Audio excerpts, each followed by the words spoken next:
Hello and welcome to this video for Electropages. I'm your host, Robin Mitchell. Today we're standing here in PCIM 2026 and it's been a fantastic event. We've seen all kinds of new power technologies, SiC, GaN, the whole lot. We've seen 1 megawatt devices and honestly, it's blown my mind a lot.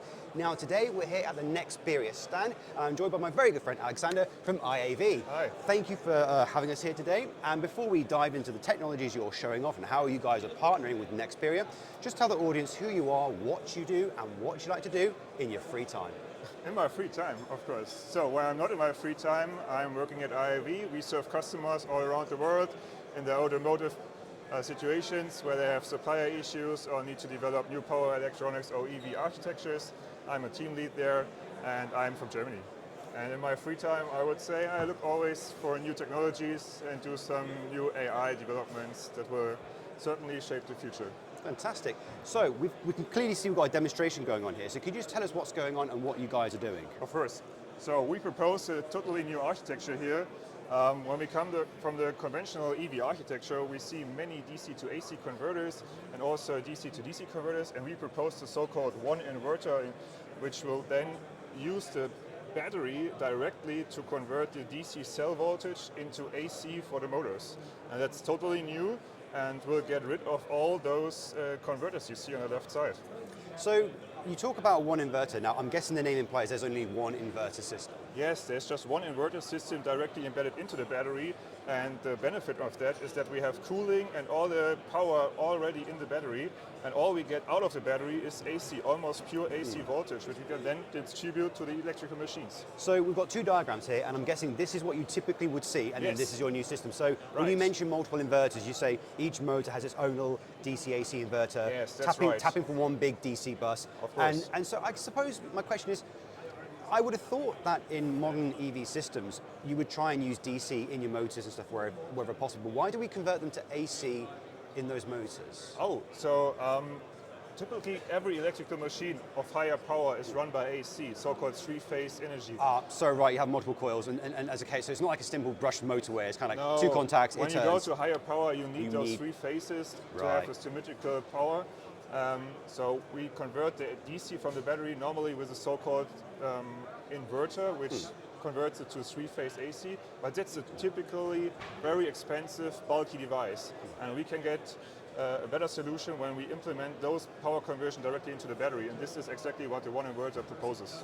And so in this case, this is generating one singular AC bus. That's not true. We can not actually true. do multiple of them. So we see here one inverter by two machines, and in fact it's two big machines for the traction, and then we have also those auxiliary devices here for the air conditioning or for the hydraulics or for the fan, for the cooling system. And in fact, it's not only possible to have AC from the inverter, from the one inverter, we can also supply DC systems. And so this is also all possible due to the clever algorithm inside the battery. And so what we're really saying is that instead of having 8 inverters around a vehicle, you've got one big inverter right at the center, straight on the battery. That's it. And then are we saying that it doesn't have a singular AC output, it can have as many as you want, or it can... Not as many as you want, but now in our phase we can supply 2 machines. Yeah. Brilliant. And then it also does DC as well, going out. It does. So it's doing both at the same time. Yes. And I'm guessing the major advantage of that would be something like a much higher improved efficiency.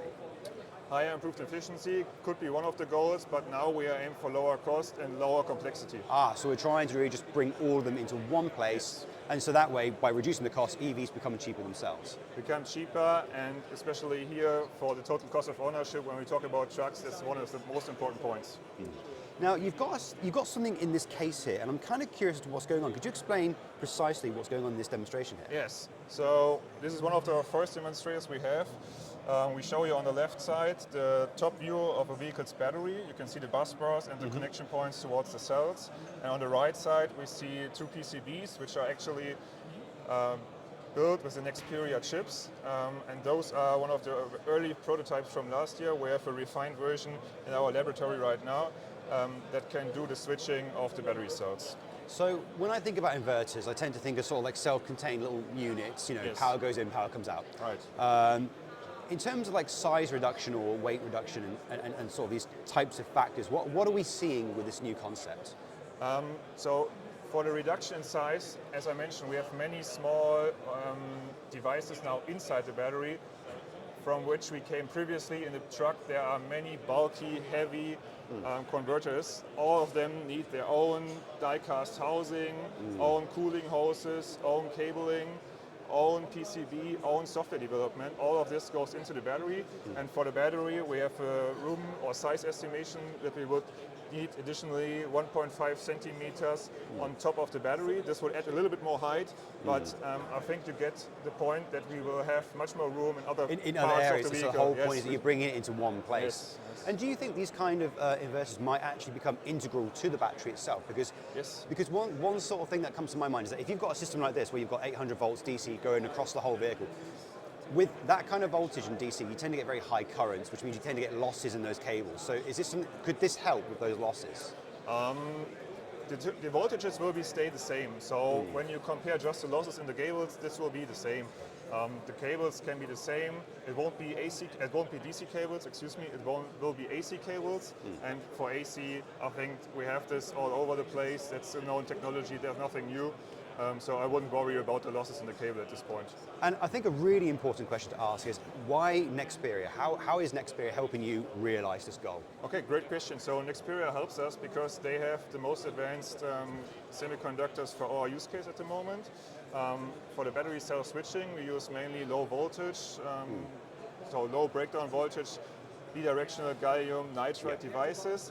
And their capability of blocking the current and the voltage in both directions is crucial for our application because these devices enable this technology. And when it came to developing this, what would you say was the biggest challenge you guys faced? Oh, the biggest challenge is to convince your customers, and this is going to be the future. From all you see here on the fair today and the last 2 days, it's mostly the conventional power conversion technologies, and to really push this into the market and convince the customer that this is the new future, this is today the hardest topic. To get the engineering done, I mean, that's our topic at IAV. We have the best engineers for that, and I will continue to develop this. Fantastic. Now, Nexperia is known for some fantastic products. But I think what I'd like to ask you is, if you could demand or ask anything of Nexperia, like one thing you'd like to see or be produced, what would that be? Yeah, of course. So you talked about losses previously. When it comes to losses, and I told you we have the cooling inside the battery, but all we want is better devices with lower losses, better switching performance. I think we see the trend here, especially for gallium nitride, pretty new technology. There are many things that come into the future, and all those future contributions to technology will also contribute to this technology here. And so the reason why you guys are going with Nexperia is not just because of their technology, but the fact that you kind of see that, you sort of see like their future plan and how they plan to sort of introduce new devices, especially in the GaN field. Yes, for the GaN field, that's right. And so for those who are watching this video, if they want to get involved with IAV solutions, what would you recommend that they do? So what would you recommend that they do? I think we can add our contact details. We can show my card here as well, and then they'll directly send me an email and we set up a call, and then we can supply additional material, of course. Fantastic. Thank you so much for having us here today. Yes.